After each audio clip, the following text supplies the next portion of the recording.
Angin gunung seperti memotong kulit ketika kelompok pendaki itu mulai memasuki jalur Mandalawangi. Randy berjalan paling depan, lalu Bayu, Nadine, Fajar, dan Dika yang membawa tenda. Hari masih sore, tapi pepohonan pinus sudah seperti menyimpan kegelapan sejak lama. Sudah dekat pos 3, kata Bayu sambil mengecek GPS. Kalau semuanya lancar, camp sebelum gelap. Namun sesuatu terasa janggal. Jalur yang mereka lewati lebih sunyi dari biasanya. Tidak ada suara burung, tonggeret, atau serangga. Hanya sunyi yang terlalu sempurna. Saat mereka beristirahat, Randy mencium bau aneh, seperti tanah kuburan basah bercampur sesuatu yang manis. "Kalian cium bau aneh enggak?" tanyanya. Nadine mengangkat bahu, Fajar hanya tertawa. Tapi Bayu menatap Randy lama sekali, seolah ada sesuatu yang ingin ia katakan namun ditahan. Menjelang senja, kabut turun tidak wajar. Bukan pelan, langsung tebal, dingin, dan menelan pandangan. Seperti dinding putih menutup dunia. "Ini gak normal," gumam Bayu. Mereka kembali berjalan sambil menempel dekat, hingga akhirnya menemukan area datar untuk camp. Saat tenda berdiri, kabut perlahan menipis. Tapi sebelum masuk tidur, Randy mendengar suara samar dari jauh. 3.000, 5.000, sini murah. Suara pasar. Jelas. Mustahil ada pasar di ketinggian ini. Mulai saat itu, Randy tahu pendakian ini tidak seperti biasanya. Malam pertama. Api unggun kecil menyala, menghangatkan tubuh dan menyamarkan rasa gelisah. Randy memandangi kabut yang bergulung di kejauhan, seperti memiliki nyawa sendiri. "Besok kita push ke Surya Kencana, kan?" tanya Nadine sambil menyeruput minuman hangat. "Kalau cuaca mendukung," jawab Bayu. Lirih. Tidak yakin. Setelah makan, satu persatu masuk ke tenda. Hanya Randy yang belum mengantuk. Ia duduk di luar, mendengarkan suara hutan. Lalu terdengar lagi. "Murah, sini murah, pilih yang kamu suka." Suara ramai, denting logam, anak kecil tertawa, orang menawar harga, semakin jelas. Randy berdiri, menatap ke arah kabut. Matanya menangkap bayangan lampu, seperti deretan kios. "Astagfirullah," gumamnya. Saat ia hendak memanggil yang lain, Bayu keluar tenda terburu-buru dan langsung menutup mulut Randy dengan tangannya. "Jangan jawab. Jangan samperin. Jangan lihat ke arah sumber suara itu," bisiknya dengan suara gemetar. "Lo denger juga?" tanya Randy, setengah panik. Bayu tidak menjawab. Tapi ekspresinya sudah cukup menjelaskan. Sesuatu dari masa lalunya kembali menghantuinya malam itu. Mereka masuk tenda dengan cepat. Fajar mengomel karena terbangun. "Apaan sih ribut? Ada apa?" Randy ingin cerita, tapi Bayu memotong cepat. "Bukan apa-apa. Tidur. Jangan keluar sampai pagi." Tidak ada yang berani bertanya lagi. Tapi sepanjang malam, suara pasar itu terus terdengar, kadang jauh, kadang seperti tepat di luar tenda. Seolah menunggu ada yang menjawab. Pagi datang tanpa sinar matahari, hanya kabut pucat menggantung. Semua bangun dengan wajah lelah. "Suara itu, beneran kan?" tanya Nadine akhirnya. Bayu terdiam lama sebelum mengangguk. Sebenarnya gue nggak mau ngomong, tapi kalian harus tahu. Semua duduk melingkar. Bayu mulai bercerita. 3 tahun lalu, gue naik gunung ini sama teman kampus. Kami bertiga. Malam kedua, kabut turun kayak kemarin. Terus, kami dengar suara pasar. Suara ramai, kayak orang jualan. Sama persis. Fajar menelan ludah. Terus, temen gue, Raka, jawab. Dia jawab sambil ketawa. Dia kira itu pedagang beneran. Habis itu, dia jalan menuju kabut. Gue sama Arman kejar, tapi begitu kita masuk kabut, Bayu berhenti, suara bergetar. Gak ada apa-apa. Gak ada pasar. Gak ada lampu. Gak ada Raka. Terus Raka gimana? Tanya Nadine pelan. Hilang. Sampai sekarang, jawab Bayu, hampir berbisik. Hening panjang memenuhi udara. Bayu menatap mereka satu persatu dengan mata memerah. Kalian harus janji. Kalau suara itu datang lagi, jangan jawab. Jangan nelponin. Jangan nengok. Anggap gak ada apa-apa. Randy merinding sampai tulang. Bukan hanya karena ceritanya, tapi karena di saku jaketnya, ada sesuatu yang tidak ia miliki kemarin. Koin hitam kuno. Ia tidak berani bilang apa-apa. Randy memainkan koin hitam itu di telapak tangan, berusaha mengingat kapan benda itu masuk ke sakunya. Permukaannya dingin, kasar di pinggir, dengan ukiran tak jelas seperti huruf yang terhapus waktu. Lu ngapain, Ende? Tanya Dika, merapikan kompor portabel. Enggak apa-apa. Randy buru-buru memasukkan koin ke saku lagi. Perjalanan menuju Surya Kencana dimulai. Jalur menanjak, akar-akar pohon seperti menjulurkan kaki. Kabut masih menggantung di antara batang-batang, tapi tidak setebal semalam. Sesekali Randy melirik ke Bayu. Sejak pengakuan tadi pagi, raut wajah Bayu tidak tenang. Pandangannya sering menerobos ke kejauhan, seolah mengantisipasi sesuatu yang hanya dia yang bisa lihat. Saat istirahat, Randy akhirnya memberanikan diri. Yu, bisiknya pendek, memanggil sedikit menjauh dari yang lain. Gue nemu sesuatu.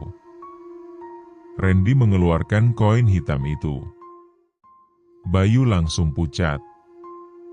Sejak kapan lu punya itu? Suaranya merendah drastis.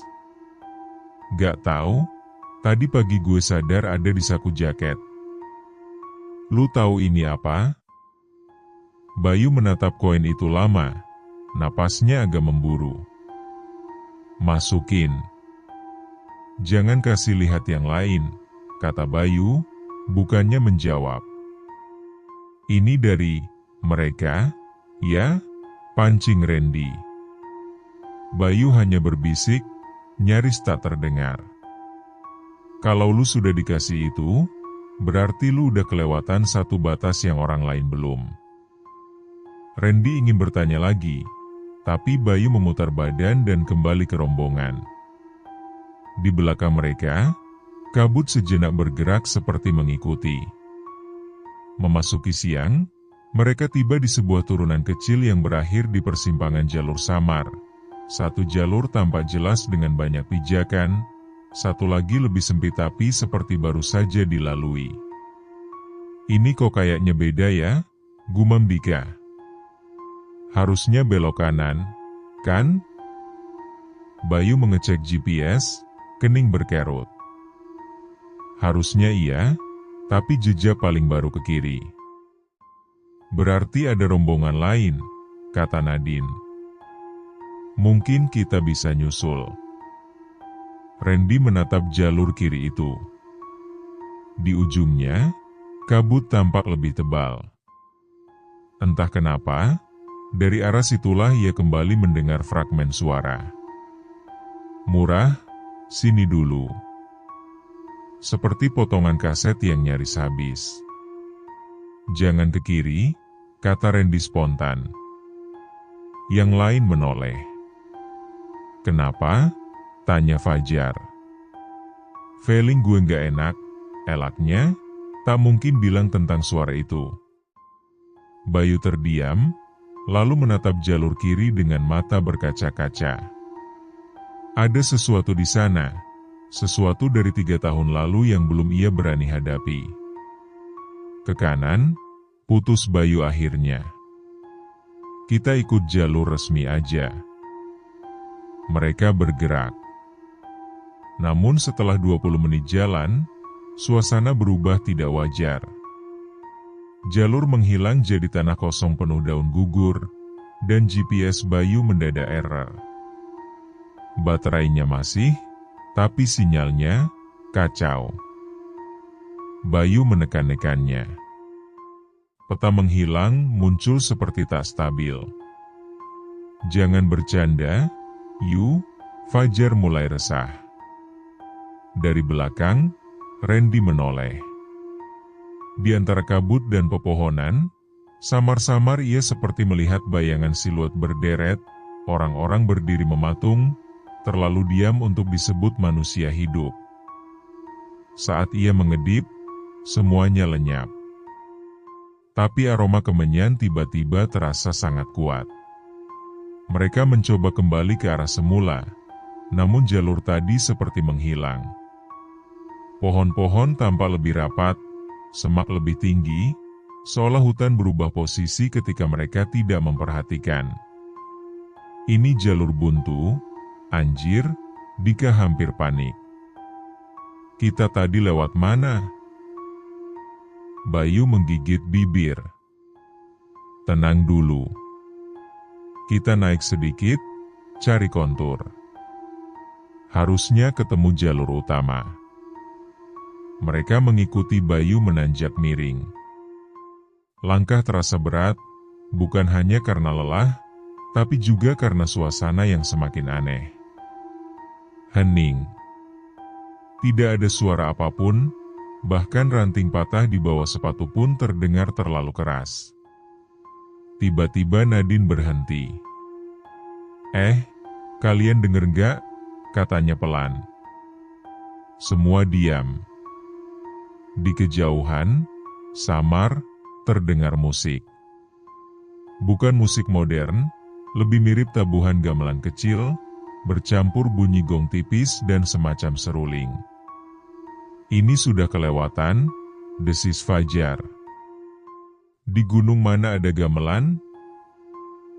Bayu memejamkan mata sejenak. Dengar ya, katanya dengan suara tegas.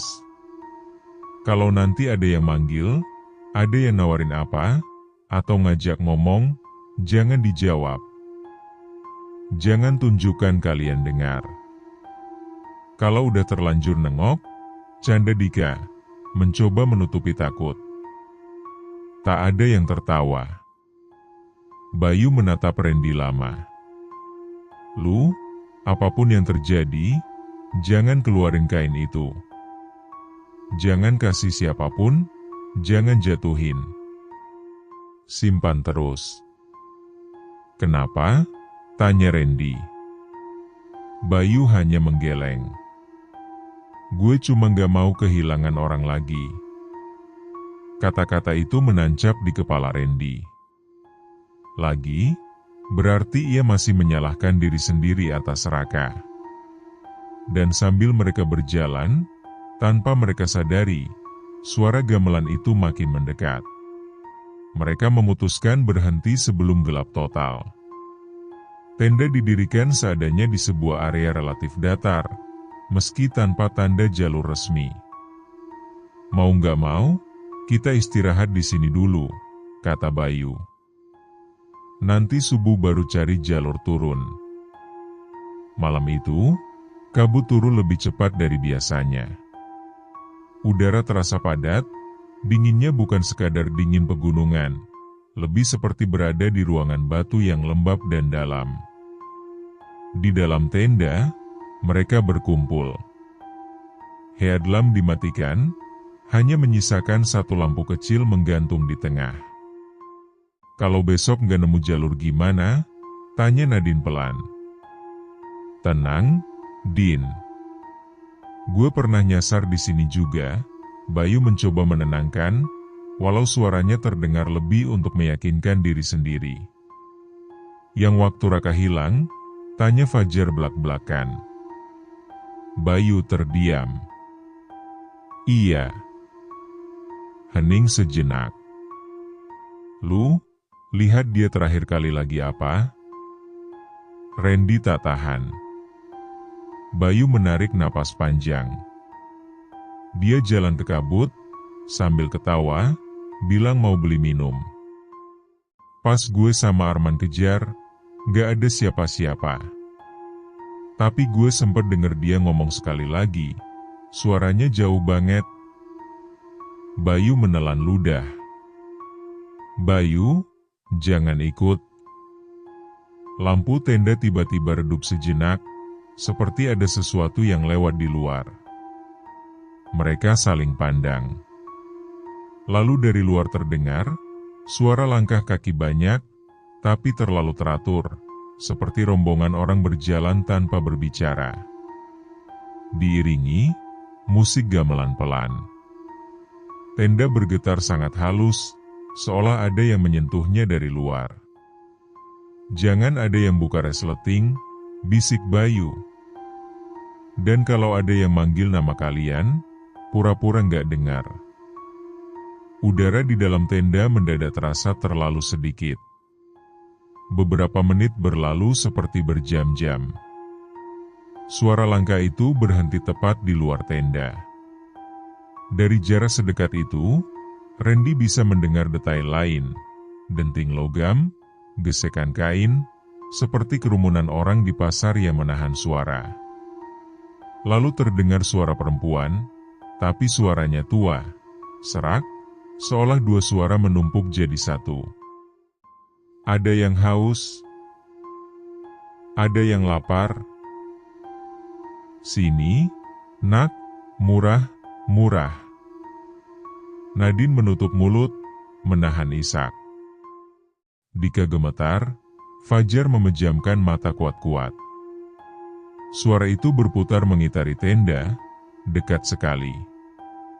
Bayu, lapar, ya? Dari dulu selalu lapar. Randy menoleh spontan ke Bayu, tapi Bayu hanya menatap ke bawah, tangan mengepal. Randy? Suara itu kini seperti tepat di samping kepala Randy, hanya terpisah lapisan tipis kain tenda. Kamu sudah bawaannya? Kok belum mampir? Tadi sudah dikasih, tinggal datang aja. Koin di saku Randy terasa makin dingin, seolah menempel ke kulit. Randy hampir menjawab, tapi Bayu menggenggam pergelangan tangannya keras sekali, menggeleng pelan. Suara perempuan itu terkekeh. Masih nurut, ya? Bayu pinter, tapi utang lama, belum lunas. Kata-kata itu membuat darah Randy serasa berhenti mengalir. Ia menatap Bayu lekat-lekat, tapi Bayu menghindari tatapannya. Musik gamelan mendadak berhenti, digantikan suara puluhan napas yang dihela bersamaan. Lalu seketika, semuanya hening. Seperti tidak pernah ada siapapun di luar tenda. Pagi datang, tapi bukan dengan terang. Kabut lebih pekat dari kemarin, hanya menyisakan lingkaran pandang beberapa meter. Gue nggak kuat di sini lama-lama, keluh Fajar. Gue lebih milih hujan daripada begini. Mereka berkemas dengan cepat. Bayu tampak makin murung, matanya merah karena kurang tidur. Randy menahan Bayu sebelum berangkat. Lu denger tadi malam, kan? Soal utang belum lunas? Bayu menarik napas berat.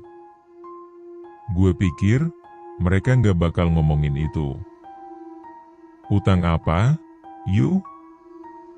Jangan-jangan gue yang nyuruh Raka jawab suara itu dulu. Pengakuan itu terlepas tiba-tiba, seperti pecahnya bendungan. Gue kira itu warung beneran. Gue bercanda, gue bilang, lu duluan, K.A., gue nyusul. Terus, dia nggak pernah balik. Harusnya gue yang jalan duluan. Randy terdiam. Sekarang semuanya lebih masuk akal, rasa bersalah yang selalu menempel di Bayu. Terus koin ini? Randy mengeluarkan koin hitam. Kenapa ada di gue, bukan di lu? Bayu menatap koin itu dengan campuran ngeri dan pasrah. Waktu gue nyasar dulu, gue juga pernah pegang koin begitu, katanya pelan. Bedanya, gue nggak bawa pulang. Koin itu jatuh waktu gue lari. Mungkin buat mereka, utangnya belum lunas. Dan sekarang, Randy menegang. Mungkin sekarang mereka lagi milih, siapa yang dibawa, siapa yang dilepas, jawab Bayu lirih. Dan lu, kayaknya masuk dalam hitungan. Kata-kata itu menggantung di udara, lebih berat dari kabut di sekitar mereka. Mereka kembali berjalan, mencoba bergerak ke arah yang menurut kompas adalah turun. Tanah mulai menurun sedikit, memberi harapan tipis. Gue kayak pernah lihat pohon ini, kata Dika tiba-tiba, menunjuk sebuah pohon besar dengan akar menonjol. Kayak, kita udah lewat sini tadi pagi. Deja vu, sahut Fajar, tapi wajahnya sendiri tidak meyakinkan. Beberapa menit kemudian, mereka kembali melewati pohon yang sama. Kali ini tidak bisa dianggap kebetulan. Ini muter, desis Nadine. Kita diputar, Yu. Sebelum Bayu menjawab, kabut di depan bergulung cepat. Suara ramai datang lagi, kali ini bercampur dengan derap seperti ratusan kaki berjalan di tanah basah. Sini dulu, Naak, panas, ya? Di sini adem. Nadine pucat. Mereka manggil gue. Jangan jawab, seru Bayu. Mereka mempercepat langkah, hampir berlari. Tapi suara itu mengikuti, selalu di sisi telinga Nadine. Nadine, sini, cuma lihat-lihat, gak mahal. Tiba-tiba tangan Nadine terlepas dari genggaman Fajar. Saat mereka menoleh, Nadine sudah tidak ada. Nadine, Fajar menjerit. Mereka berlari ke arah terakhir kali Nadine terlihat. Hanya kabut yang menyambut, bergulung seperti asap yang diganggu. Din. Jawab, Din. Dika panik. Tidak ada jawaban. Hanya, sangat pelan, dari entah seberapa jauh, terdengar suara tertahan. Jangan ikut. Suara Nadine, tapi seperti teredam air. Bayu mencengkeram kepala, napasnya terputus-putus. Kejadiannya sama persis, bisiknya. Sama kayak Raka. Mereka mencari Nadine sampai suara serak, tapi hasilnya nihil. GPS terus berputar tanpa arah. Jam tangan menunjukkan siang, tapi cahaya di sekeliling tetap abu-abu. Kalau kita terus keliling gini, Kita yang habis duluan, kata Fajar, suara gemetar antara marah dan takut. Kita nggak bisa ninggalin Nadine, bantah Randy. Kita belum benar-benar nyari ke. Ia berhenti mendadak. Di depan mereka, kabut membuka sedikit, memperlihatkan sesuatu yang tidak seharusnya ada di gunung. Deretan bayangan lapak-lapak. Bukan jelas seperti pasar pagi, tapi siluet meja, tenda kain, dan tiang-tiang kayu. Di atasnya menggantung sesuatu yang tak bisa difokuskan mata. Lampu-lampu kecil kuning kusam menggantung, tapi tidak memberi terang, hanya lingkaran cahaya redup. Di antara lapak-lapak itu, bayangan orang-orang berjalan pelan. Mereka tampak samar, seolah tercetak dari negatif foto lama. Wajah mereka kabur, hanya lekuk rahang dan sedikit garis bibir. Aroma kemenyan, bau besi karatan, dan sesuatu yang mirip anyir darah bercampur jadi satu. Jangan lihat lama-lama, desis Bayu. Tapi mata Randy tertarik pada satu titik. Di tengah kerumunan, ia melihat sosok sangat mirip Nadine. Berdiri memunggungi mereka, tubuhnya kaku, tangan menggantung di sisi tubuh. Nadine, Randy hampir berlari. Bayu memeluknya dari belakang, menahan. Lu mau ikut hilang juga? Sosok itu pelan-pelan menoleh setengah. Bukan menoleh ke Randy, tapi seolah menoleh ke sesuatu di belakangnya, di dalam pasar itu. Di sampingnya, ada siluet lain, sedikit lebih tinggi, yang gerak bahunya sangat familiar. Randy membeku. Salah satu dari mereka. Raka, kata Bayu pelan, tak yakin, tapi suaranya penuh luka. Dan pasar itu, tanpa suara teriakan, tanpa tawa, terasa seperti sedang mengamati mereka balik. Pasar itu menghilang secepat munculnya. Kabut menutup lagi, memutus semua pandangan. Seolah mereka barusan menyentuh sesuatu yang seharusnya tidak tersentuh. Kita tadi beneran lihat itu, kan? Suara Dika bergetar. Kalau itu halu bareng-bareng, berarti kita gila kolektif. Fajar mencoba bercanda, tapi suaranya parau. Bayu duduk di tanah, memegang kepala. Ini nggak baik, kalau pasar sudah kelihatan jelas, berarti batasnya makin tipis. Randy duduk di sampingnya. Lu pasti tahu lebih banyak dari yang lu cerita. Yuk. Kalau enggak, lu nggak akan setenang ini. Bayu tertawa pendek, getir. Lu kira gue tenang? Ia mengeluarkan sesuatu dari kantong dalam jaketnya. Sebuah kertas lusuh, hampir sobek, dengan tulisan tangan tua. Ini gue dapat dari juru kunci desa bawah dulu, katanya. Waktu gue nyari jawaban setelah Raka hilang. Randy membaca cepat. Tulisan itu berisi aturan-aturan. Jangan menjawab panggilan. Jangan menerima barang apapun. Jangan menawar. Jangan menoleh bila namamu dipanggil dari kabut. Bila kau diberi koin hitam dan kembali, jangan pernah kembali lagi ke gunung ini. Dulu gue dikasih ini setelah kejadian. Kata juru kunci, yang bawa koin adalah yang dilepas, jelas Bayu. Saksi. Yang boleh pulang. Tapi, gue nggak bawa koin itu pulang. Gue jatuhin. Terus kenapa sekarang koinnya di gue? Tanya Randy. Gue nggak tahu. Bayu menatap jauh.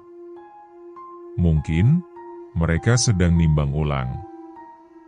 Mungkin utang gue masih ada. Mungkin Mereka lagi cari cara nutup buku. Kata-kata itu memicu ketakutan baru, bahwa semua ini bukan sekadar tersesat biasa, tapi semacam perhitungan lama yang sedang dibereskan. Hari itu mereka berjalan tanpa arah pasti, hanya berpegang pada naluri turun dan kompas yang tak selalu bisa dipercaya.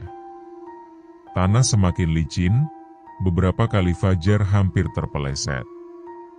Menjelang sore, kabut sedikit terangkat. Di kejauhan, samar-samar mereka melihat garis jurang kecil dengan aliran air tipis. Kalau ada air, berarti kita nggak jauh dari jalur samar menuju bawah, kata Dika, mencoba optimis.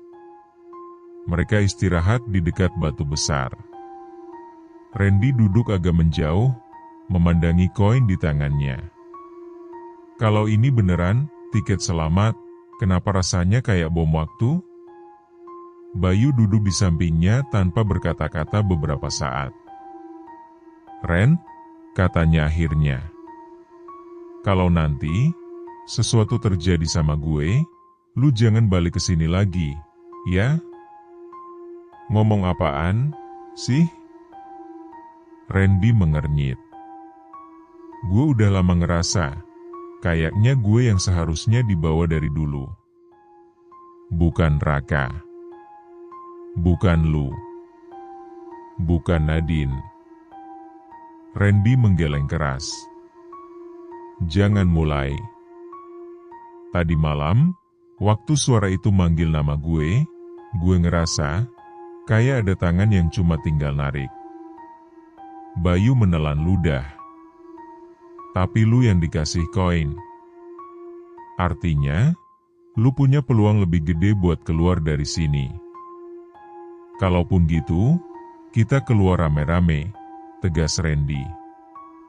Bayu menatap koin itu. "Kecuali ada tukar nyawa." Randy menajamkan pandang. "Maksud lu?" "Kalau yang dikasih koin masih keras kepala, mungkin mereka bakal ambil orang lain sebagai pengganti," jawab Bayu pelan. "Kayak dulu Raka dan gue. Harusnya gue. Tapi yang hilang dia." Ucapan itu membuat Randy sadar. Selama ini Bayu bukan cuma takut kehilangan orang lagi, dia siap menggantikan. Dan pasar itu mungkin sedang menunggu siapa yang paling rela. Senja turun dengan cepat. Mereka memutuskan berhenti lagi, kali ini tanpa mendirikan dua tenda, hanya satu tenda besar agar tidak terpencar. "Besok pagi kita paksa turun, mau muter atau nggak muter," kata Fajar. "Gue nggak mau nambah malam lagi." Randy hanya mengangguk. Kepalanya penuh suara-suara yang kadang timbul, kadang tenggelam, seperti siaran radio yang tak stabil. Di tengah malam, ia terbangun. Suasana terlalu sunyi. Nafas Dika dan Fajar terdengar, tapi satu orang kurang. "Bayu," panggil Randy pelan. Tidak ada jawaban. Sleeping bag Bayu kosong. Randy langsung keluar tenda. Kabut menyambutnya, tapi kali ini bercampur cahaya aneh, remang kekuningan, seperti dari lampu-lampu kuno. Di depan, tak jauh, ia melihat bayangan pasar itu lagi. Lebih dekat. Lebih nyata. Wujud lapak-lapak lebih jelas, beberapa menjajakan sesuatu yang menggantung, tidak jelas apakah itu kain, akar, atau... Randy menahan diri untuk tidak fokus terlalu lama. Di antara kerumunan, ia melihat sosok Bayu. Berjalan pelan, seperti orang yang sangat mengantuk. "Bayu," teriak Randy. Bayu menoleh sedikit, tersenyum tipis. "Gue cuma mau negosiasi," katanya. Suaranya terdengar aneh, bergema sedikit. "Mungkin masih bisa tukar." Tukar apa? Randy mendekat beberapa langkah. Udara di sekelilingnya seperti lebih berat, setiap napas seperti diisi asap. Mereka mau saksi baru. Yang lama, terlalu bandel, jawab Bayu. Tatapannya melayang ke koin di tangan Randy. Kalau gue yang masuk, mungkin lu semua bisa keluar. Gue gak akan biarin lu gitu aja, kata Randy. Pasar di belakang Bayu tampak mengembang. Suara-suara mulai muncul, tawa lirih, bisik-bisik, gamelan pelan. Siluet-siluet orang menoleh ke arah mereka, meski wajahnya tetap kabur. Ren, suara Bayu melembut. Dari dulu gue harusnya yang jatuh di kabut, bukan Raka. Gue udah kabur sekali. Utang gue, bukan utang kalian. Randy menggenggam koin hitam begitu keras hingga ujungnya melukai kulit. Kalau emang harus ada saksi, kenapa nggak gue aja? Randy melangkah lebih dekat. Semakin dekat ke pasar, semakin jelas ia mendengar suara-suara aneh. Masih ingat, nak? Yang dulu kau lepas, sekarang kau datang lagi. Siluet-siluet di dalam pasar tampak bergerak, seperti penjual yang bersiap melayani pembeli pertama. Lu tahu nggak, apa yang mereka jual sebenarnya? Tanya Randy, masih melangkah. Bayu menatapnya. Mata Bayu kini, ada sesuatu yang berbeda, seperti ada bayangan lain di baliknya. Mereka dagang pilihan, katanya. Siapa yang disimpan, siapa yang dilepas. Kalau gitu gue pilih, gue yang disimpan, sahut Randy cepat. Gue bawa koin, gue saksi, gue bayar lunas semua utang lu, Raka, Nadine. Belum sempat ia lanjutkan, suara perempuan tua itu muncul di antara mereka, entah dari mana. Yang milih bukan kau. Udara di depan mereka bergetar, membentuk samar-samar sosok perempuan berjubah, wajahnya tetap kabur. Tangan kurus panjangnya melayang di udara, menunjuk ke arah Bayu. Dia yang janji dulu, dia yang utang. Kau cuma kebawa masuk. Randy menggertakkan gigi. Kalau gitu gue ikut dia. Sosok itu seakan tersenyum, meski wajahnya tak jelas. Saksi harus pulang. Kalau tidak, siapa yang cerita? Dagangan kami untuk didengar, ditakuti, bukan untuk hilang sia-sia. Kata-kata itu menampar keras. Randy sadar, dari awal, mereka ingin ada yang kembali hidup-hidup. Cerita adalah bagian dari perjanjian pasar. Rasa takut manusia adalah semacam bayaran. Bayu menatap Randy, mata berkaca-kaca. Udah. Lu pulang. Lu yang bawa cerita ini. Lu yang bawa kain itu. Gue nggak mau menang sendiri.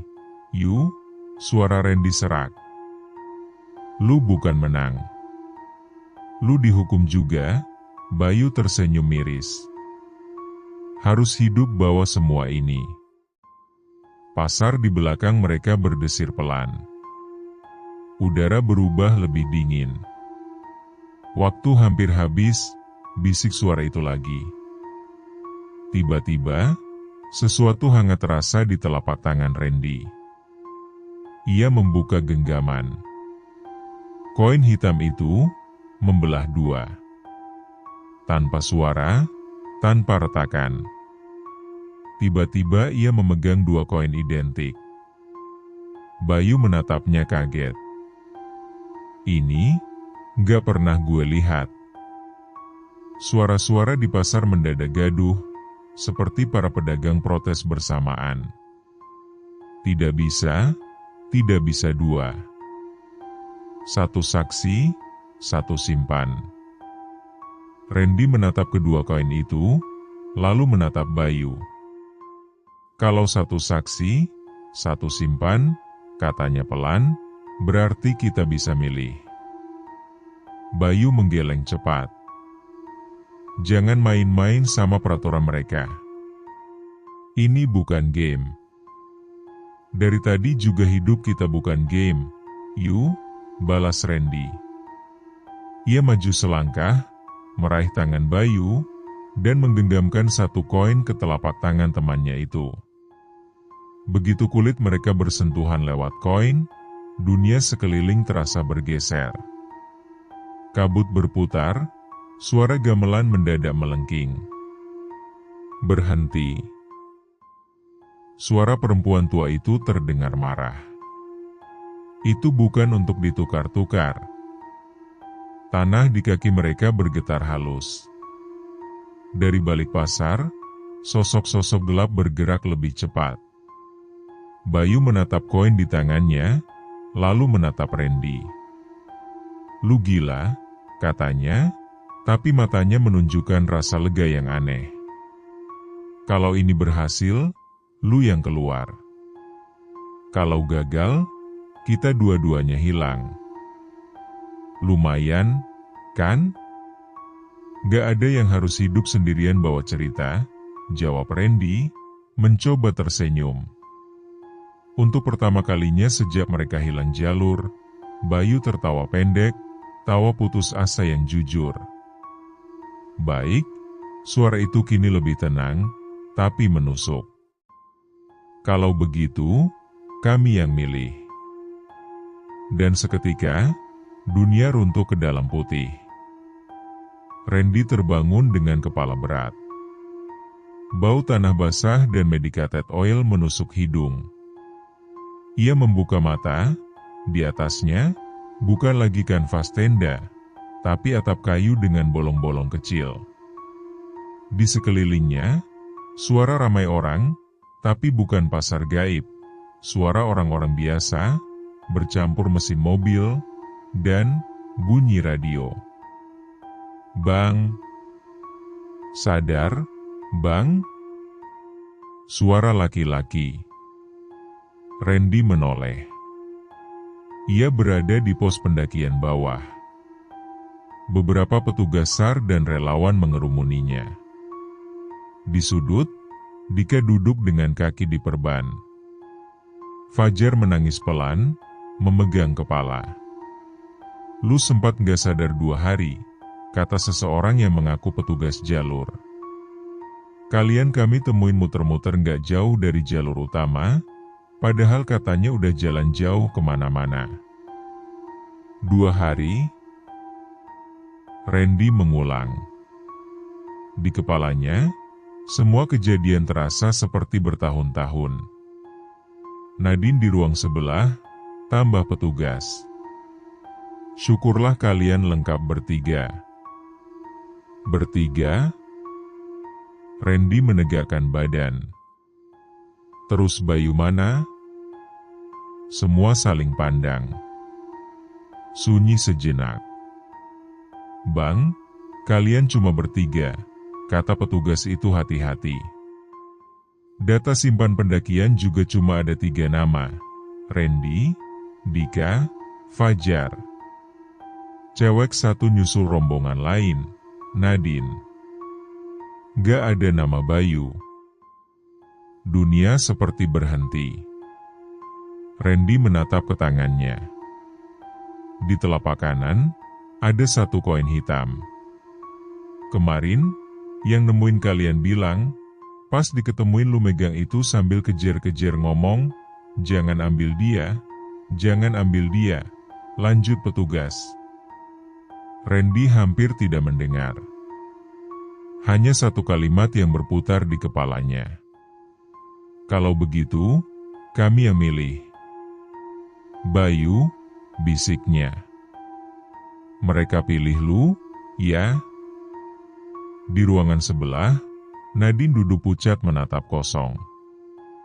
Di tangannya, Menggenggam sesuatu. 2 jam kemudian, saat Randy nekat menghampiri, ia melihat di telapak tangan Nadine juga ada 1 koin hitam. Koin ini ada di saku jaket gue waktu gue sadar, kata Nadine pelan. Gue nggak tahu dari mana. Kayak ada yang selipin. Randy memejamkan mata. 2 kain. 2 saksi. Tapi hanya 3 nama yang tercatat di data pendakian. Nama keempat seakan tidak pernah ada. Beberapa minggu setelah kejadian, Randy duduk sendirian di kamar, memandangi 2 koin di meja. Koin miliknya dan koin Nadine yang ia pinjam untuk diteliti, padahal ia hanya menatapinya dengan takut. Di layar ponsel, grup pendakian mereka sepi. Tidak ada nama Bayu di sana. Chat lama yang harusnya ada, foto persiapan, candaan sebelum naik, semuanya hanya berisi 3 orang. Seolah-olah Bayu dihapus dari semua rekam jejak digital mereka. Lu masih ingat mukanya, kan? Tanya Randy ke Fajar lewat telepon malam itu. Siapa? Tanya Fajar. Bayu. Diam. Lalu Fajar tertawa hambar. Kita nggak punya teman namanya Bayu. Ende, lu masih ke bawah stres, ya? Kalau butuh, gue temenin ke psikolog deh. Telepon terputus. Randy menatap ponselnya, tangan gemetar. Ia membuka folder foto. Ada foto mereka berlima di base camp sebelum berangkat. Namun di layar hanya muncul 4 orang. Di posisi di mana Bayu seharusnya berdiri, hanya ada ruang kosong. Randy menelan ludah. Jadi gitu cara mereka nutup buku, ya? Ia beralih ke catatan fisik keperluan pendakian, tulisan tangannya sendiri. Di daftar nama, ia menemukan sesuatu yang hampir tak terbaca, seperti bekas penghapus keras di atas pensil, di antara Randy dan Dika. Ada bekas huruf B, mungkin A, lalu bekas ekor huruf seperti Y setengah terhapus, tapi masih ada. Lu nggak hilang sepenuhnya, Randy berbisik. Mereka cuma pengen bikin seakan lu nggak pernah naik. Ia menggenggam 2 koin itu. Tiba-tiba, dari jendela terbuka, angin malam masuk membawa aroma samar, kemenyan dan tanah basah. Di kaca jendela, pantulan dirinya tidak sepenuhnya sendiri. Di belakang bahunya, sangat samar, seperti bayangan 2 kali, ada sosok yang berdiri menunduk. Tidak jelas, tapi garis rahang dan bahunya terasa sangat familiar. Lu yang mereka ambil, tapi jejak lu masih nempel di sini, kata Randy pelan. Berarti perjanjiannya belum benar-benar selesai, ya? Bayangan itu tak bergerak, tapi udara di ruangan menegang. Koin di tangannya bergetar sedikit, seperti menolak atau menyetujui. Randy menatap 2 koin hitam itu, lalu tersenyum getir. Tenang, Yu. Gue nggak bakal balik ke Mandalawangi. Ia berhenti sebentar. Kecuali 1 hari nanti, kalau gue benar-benar siap jadi pedagang cerita. Lampu kamar berkedip sekali, sangat cepat. Dari kejauhan, entah dari mana, ia hampir bisa mendengar suara yang sangat dikenalnya. Jangan ikut. Lalu hening. Di meja, 2 koin hitam tetap tergeletak. 1 untuk saksi yang hidup. 1 lagi, untuk nama yang sengaja dihapus, tapi tak pernah benar-benar hilang.